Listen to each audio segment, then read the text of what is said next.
আপনি যখন ইন্টারনেটে ব্রাউজ করেন সাধারণত আপনি যেগুলি দেখতে পান আপনার ফেভারিট ওয়েবসাইট, সোশ্যাল মিডিয়া বা শপিং প্ল্যাটফর্ম। কিন্তু ইন্টারনেটের অদৃশ্য দুনিয়া, যা আমরা ডিপ ওয়েব এবং ডার্ক ওয়েব বলে জানি, তা একেবারেই আলাদা, যেখানে সবকিছু গোপন, সবকিছু অনুপস্থিত, এমনকি আপনি নিজেও। প্রায় 95% ইন্টারনেটের কন্টেন্টে আমাদের কাছে অদৃশ্য থাকে ডিপ ওয়েবে, যেখানে সাধারণ ওয়েবসাইটগুলি রয়েছে, যেমন প্রাইভেট ডেটাবেস, একাডেমিক রিপোর্ট বা ব্যক্তিগত অ্যাকাউন্ট ইত্যাদি। তবে তার এক স্তর গভীরে রয়েছে ডার্ক ওয়েব। এটি এমন এক স্থান যেখানে কেউ জানে না আপনি কে এবং আপনি কি খুঁজছেন। বেখেয়ালি গল্পের আজকের পর্বে আমরা ডার্ক ওয়েব কি ও কিভাবে কাজ করে তা জানব।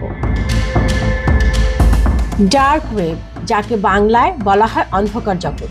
ডার্ক ওয়েব হলো ওয়ার্ল্ড ওয়াইড ওয়েবের একটি অংশ যা ডার্ক নেটে বিদ্যমান। এটি ইন্টারনেটের এমন একটি অংশ যা সাধারণ ব্রাউজার দিয়ে দেখা যায় না। আপনি গুগল, ক্রোম বা সাফারি ব্যবহার করে এই জগতে প্রবেশ করতে পারবেন না। এর জন্য প্রয়োজন টর ব্রাউজারের মতো বিশেষ সফটওয়্যার। দৈনন্দিন জীবনে ব্যবহৃত ইন্টারনেটের 5 থেকে 6% জুড়ে ডার্ক নেটের ব্যাপ্তি।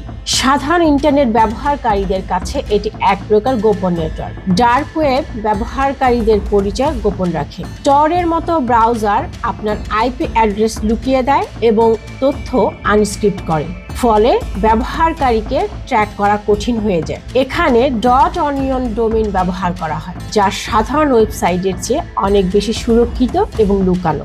ডার্ক ওয়েবকে প্রায়শই ডিপ ওয়েবের সাথে ভুলবশত তুলনা করা হয়। ডার্ক ওয়েব ও ডিপ ওয়েব আলাদা দুটি বিষয়। এটি ইন্টারনেটের একটি বিশাল অদৃশ্য অংশ, যেখানে প্রচুর তথ্য এবং ওয়েবসাইট রয়েছে, যা সাধারণ ব্রাউজিং এর মাধ্যমে দেখা বা ব্যবহার করা সম্ভব নয়। তবে এটি ডার্ক ওয়েব থেকে আলাদা, কারণ ডিপ ওয়েবের মধ্যে রয়েছে অনেক বৈধ, নিরাপদ এবং সাধারণ ওয়েবসাইট, যা শুধু নির্দিষ্ট সিস্টেম বা অ্যাক্সেসের মাধ্যমে পাওয়া যায়। 2014 সালের ডিসেম্বরে পোস্টমাউথ বিশ্ববিদ্যালয়ের একটি গবেষণা থেকে পাওয়া যায় যে টর নেটওয়ার্কের সবচেয়ে বেশি সার্চ বা খোঁজার বিষয় ছিল শিশু পর্নোগ্রাফি। অনেক হ্যাকার তাদের সেবা স্বতন্ত্রভাবে অথবা দলের একটি অংশ হিসেবে বিক্রি করে। এমন গ্রুপের মধ্যে রয়েছে এক্সডাইরেক্ট, হ্যাক ফর্ম, ট্রোজান ফোর্স, মাজাফাকা এবং the real deal.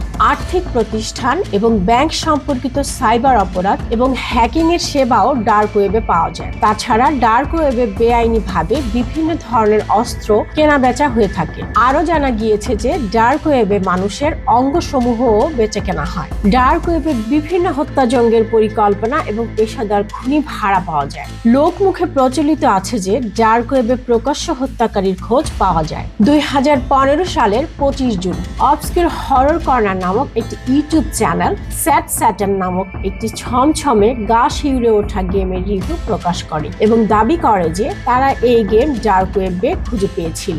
Dark web আসলে বিপজ্জনক হতে পারে, কারণ এখানে সাইবার অপরাধের সম্ভাবনা অনেক বেশি। ফিশিং স্ক্যামস, ডেটা হ্যাকিং এবং চুরি এখানকার সাধারণ ঘটনা। তবে সাধারণ ব্যবহারকারীর জন্য এটি তখনই বিপজ্জনক যখন তারা না জেনে বা না বুঝে এখানে প্রবেশ করে। মারিয়ানা ওয়েব ডার্ক ওয়েবের এমন একটি জায়গা যাকে সমুদ্রের গভীরতম জায়গার সঙ্গে তুলনা দেয়া হয়ে থাকে। এখানে বিশ্বের ভয়ানক সব গোপন তথ্য রয়েছে বলে জানা যায়। এসব ওয়েবসাইট খুঁজে পাওয়া খুবই কষ্টকর এবং এখানে বিভিন্ন অবৈধ কাজ হয়ে থাকে। ডার্ক ওয়েবে প্রবেশ করার আগে অবশ্যই সতর্ক থাকুন। ভুলভাবে প্রবেশ করলে আপনার ডিভাইস বা ব্যক্তিগত তথ্য ক্ষতির সম্মুখীন হতে পারে, তাই সুরক্ষিত থাকা গুরুত্বপূর্ণ।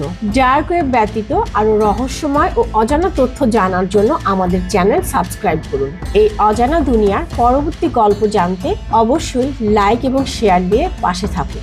ধন্যবাদ।